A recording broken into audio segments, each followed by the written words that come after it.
哎呀，那么 BAVD 也是继续推进当时所谓新经济的计划路线图。本期视频呢，咱们就聊一下这次最新的新经济内容的直升机科技树研发，以及简化举报机制，增加新的举报类别。那么视频开始之前，咱们还是先推荐一下追风公牛电玩，战雷礼包，价格更低，稳定可靠，诚信第一，折扣优惠福利更多。安东盖军官方合作，推荐大家收藏前往追风公牛专属官网。同时，安东星战雷玩家推荐订阅官方公众号。之后资讯率先全知道哦。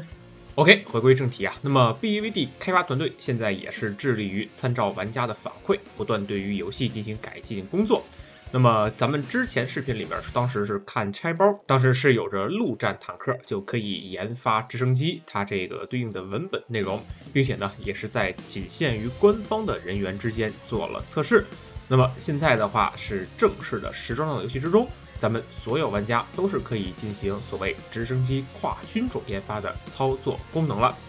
具体来说，游戏中直升机大显身手的地方，其实毫无疑问就是陆力模式了。但是呢，直到现在陆战可以研发直升机之前呢，那以前的这个直升机科技树，无论是弱肉强食的无间断，还是无聊拼时长的直升机 PVE 模式，都是使得直升机的研发非常的困难。但是现在呢，咱们玩家就可以使用地面载具去研发直升机了，只需要呢在点开这个直升机科技树之后它有一个按钮，你点了这个按钮就可以一键切换，我们是研发陆战的坦克还是研发直升机了。目前来说，我自己测了一下，这个经验是没有惩罚、没有衰减的，还是非常不错。那具体它的这个机制，咱们还是以后要再测一下。但是这一点呢也是非常好啊，那最好的话我随便打一打一局8000、1万，对吧？然后我就可以研发直升机了。那以前直升机一个38万、39万，那真的是累死累活啊！直升机，咱们说句最难听的啊，以前直升机是这个代练里面单位经验最贵的，是吧？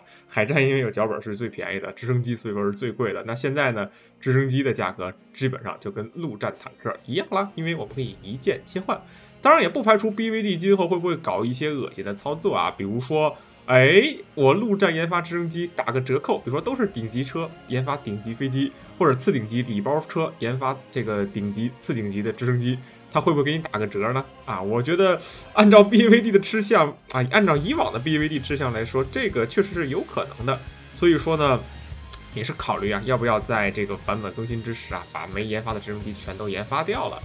毕竟以后会可能有这样的问题。不过话又说回来了，这次更新是利好咱们广大没研发完直升机的玩家。那之前呢，使用了真金白银，无论是氪直升机科技树，还是找代练，还是去花费大量的时间研发直升机的这些咱们看视频的朋友或者这些玩家呢，确实是这次利空了BAVD 背刺了这些玩家。那么具体来说呢，其实也是在各自阵营的直升机和地面载具科技树中将会显示这个研发分配的按钮选项，所以说咱们玩家可以自行选择地面战斗中获得经验的这个去向了。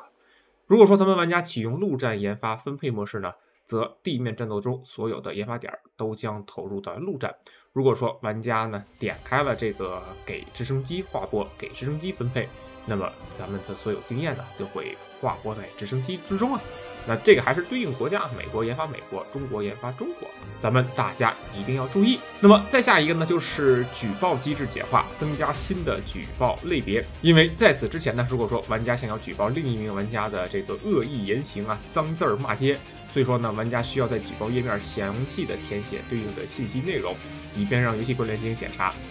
但是现在的话呢，就变得非常简单了，玩家只需要在投诉中自动附上被举报玩家在战局内的发言。也就不用在这个转述他的这些脏字脏话，或者再绞尽脑汁的去详细的总结这个理由和内容了。所以说游戏中咱们聊天里面出现这种不当言论骂人骂街这些东西呢，就会被其他玩家或者说开发团队新增的这个仇恨言论类别去被进行举报。所以说呢，咱们游戏里面这个发言还是要谨慎一些。有的时候这个说了一些敏感的，说了一些脏字的他可能会禁言，然后禁言的话呢，